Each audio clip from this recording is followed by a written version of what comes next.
Hey everybody, it's Pastor Shelton. I've got a great word for you today. It comes to us from Isaiah chapter 54, verse 4. It reads this way. Do not be afraid, you will not be put to shame. Do not fear disgrace, you will not be humiliated.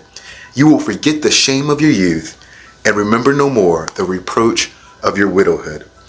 This reminds me of the Apostle Paul. If you recall, before he became an apostle, before he started in Christianity, he used to persecute the Jews of the day. He would cause some to be put to death and others to be thrown into prison.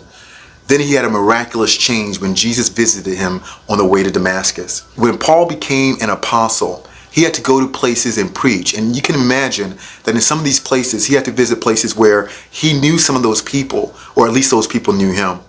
Maybe it was a brother that he had persecuted and thrown into prison. Maybe it was another person whom he had actually had killed.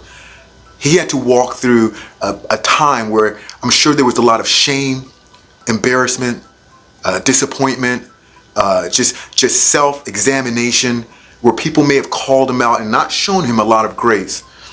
I remember in a certain part of the scripture where Paul says that he had done so many different things, that God had just used him. He had even been to, it says, the third heaven and saw things and heard things that he can't even utter here on earth.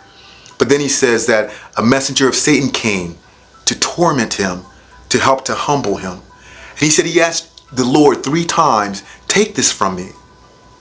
And then the Lord said, my grace is sufficient for you.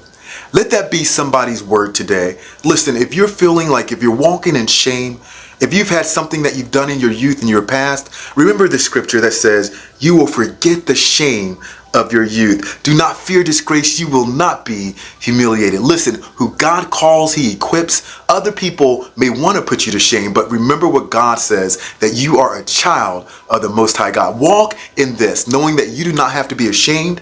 Let your youth be your youth. Let your past be your past. If God has put a calling in your life, walk in that calling today. Again, whom God has called, he will equip.